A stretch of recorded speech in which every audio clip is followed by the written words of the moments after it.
दोस्तों, अरविंद केजरीवाल एक ऐसे नेता हैं जिन्होंने अपनी राजनीति की शुरुआत में कोई ऐसा नेता नहीं छोड़ा, कोई राजनेता नहीं छोड़ा जिसकी अरविंद केजरीवाल ने पानी पी पी कर बेइज्जती ना करी हो। लेकिन वक्त आने पर अरविंद केजरीवाल ने उन सभी को अपना बाप, मामा, चाचा, ताऊ सब बना लिया जब उन्हें अध्यादेश पर समर्थन मांगने की जरूरत पड़ी।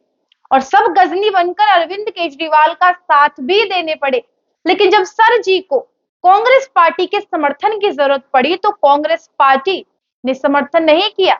और उनका समर्थन मांगते वक्त अरविंद केजरीवाल ये भूल गए कि मैं वही पार्टी चलाता हूं, मैं उसी पार्टी का करता धरता हूं जिस पार्टी ने कांग्रेस पार्टी के 2 राज्य उससे छीन लिए हैं।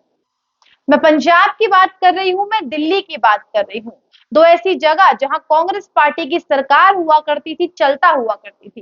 लेकिन अरविंद केजरीवाल ने वहां पर कूदकर कांग्रेस पार्टी के वोटों में सेंधमारी की और कांग्रेस पार्टी से वो दोनों जगह बुरी तरीके से छीन ली। उस कांग्रेस पार्टी से अरविंद केजरीवाल उम्मीद कर रहे थे कि उन्हें समर्थन मिलेगा, लेकिन हुआ क्या? अरविंद केजरीवाल ने प्रण ले लिया कि जहां कांग्रेस पार्टी जाएगी वहां अरविंद केजरीवाल नहीं जाएगा। अब थोड़ा और आगे बढ़ते हैं। अरविंद केजरीवाल ने वक्त आने पर मनीष सिसोदिया को अपना राइट हैंड बना लिया। लेकिन जब बुरा वक्त आया, अरविंद केजरीवाल ने मनीष सिसोदिया को दूध में से मक्खी की तरह निकालकर बाहर फेंक दिया।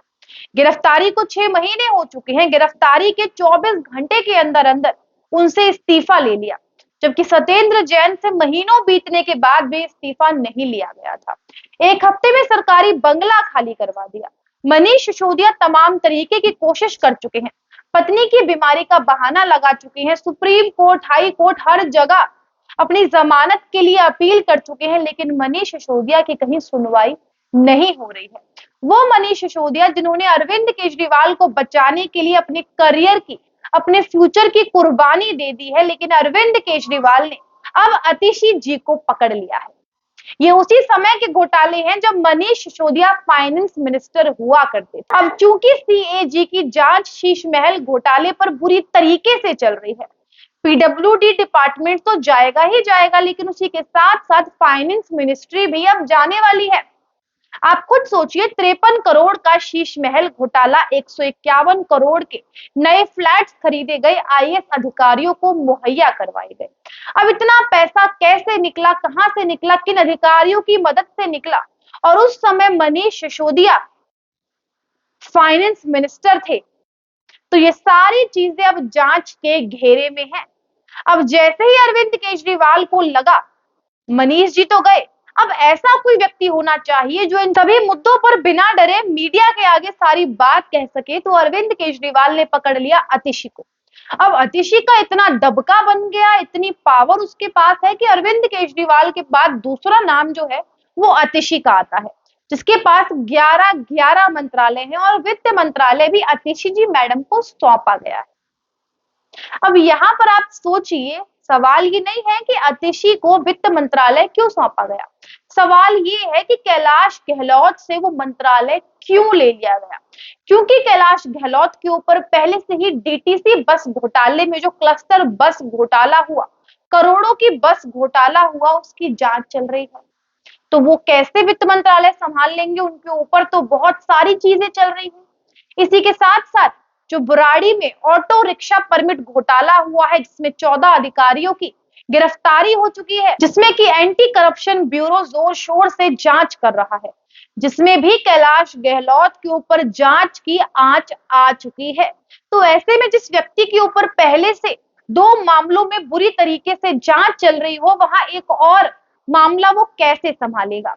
इसीलिए सोची समझी साजिश के तहत अरविंद केजरीवाल ने आतिशी को वित्त मंत्रालय दिया है, क्योंकि उनकी जो पूरी एक गड़बड़ाहट जो उन्होंने करी है अपने घर के रेनोवेशन में, जिसमें कील ठोकने के लिए भी उन्हें चीफ सेक्रेटरी से इजाजत लेनी पड़ेगी, लेकिन उसमें 50 करोड़ का रेनोवेशन करवाया जिसकी किसी को कानो कान खबर भी नहीं हुई।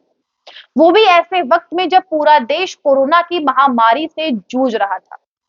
एक ऐसा घर जिसे बनवाने के लिए, रेनोवेशन के लिए 10-10 करोड़ करके 53 करोड़ रुपए निकाले गए, क्योंकि एक साथ निकालते तो चीफ सेक्रेटरी को पता चलता और फाइल पूरी एलजी के हाथ लग जाती। इसीलिए सोची समझी साजिश के तहत ये पूरी कारस्तानी करी गई है और अब वित्त मंत्रालय जांच की आंच में आने ही वाला है।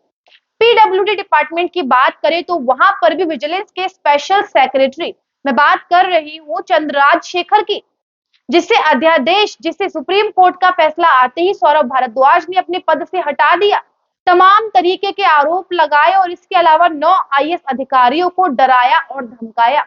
लेकिन अब राजशेखर ने 7 पीडब्ल्यूडी कर्मचारियों को कारण बताओ नोटिस जारी किया है। इसी के साथ साथ सिविल इंजीनियर को भी कारण बताओ नोटिस भेजा है। अब यहाँ पर कई लोग सोच रहे होंगे कि जब सौरभ भारद्वाज का नाम लिया ही है तो सौरभ भारद्वाज को अरविंद केजरीवाल ने मंत्रालय क्यों नहीं सौंपा, वित्त मंत्रालय? क्योंकि सौरभ भारद्वाज के ऊपर पहले से केंद्र गृह मंत्रालय की नजर बनी हुई है। उन्होंने जिस तरीके से राजशेखर को अपने पद से हटाया, अन्य 9 आईएएस अधिकारियों को डराया धमकाया, तो तमाम तरीके की जांच के घेरे में वो भी घिरे हुए हैं। लेकिन अरविंद केजरीवाल सेफ साइड एक कोने में बैठे, क्योंकि वो बहुत मजा हुआ शातिर खिलाड़ी है जो अपने आप को हर जांच के घेरे से दूर रखता है और उसका कोई भी करीबी हो वो किसी को भी नहीं छोड़ता है जब बात अपने ऊपर आती है। और जब बात अपने फायदे की होती है तो गधे को भी बाप बनाता है अरविंद केजरीवाल। तो ये है अरविंद केजरीवाल की थोड़ी बहुत जीवन से जुड़ी दिलचस्प बातें। इन बातों के बारे में आप अपनी क्या राय रखती हैं, हमें कमेंट करके अवश्य बताइएगा। अरविंद केजरीवाल की इस अनसुनी कहानी के बारे में आपकी कोई राय है तो आप कमेंट भी कर सकते हैं। यदि आप चैनल पे पहली बार आए हैं तो मेरे चैनल को सब्सक्राइब करना भी ना भूलें। हमें सपोर्ट करें, देखते रहें और सपोर्ट करते रहें। नमस्कार।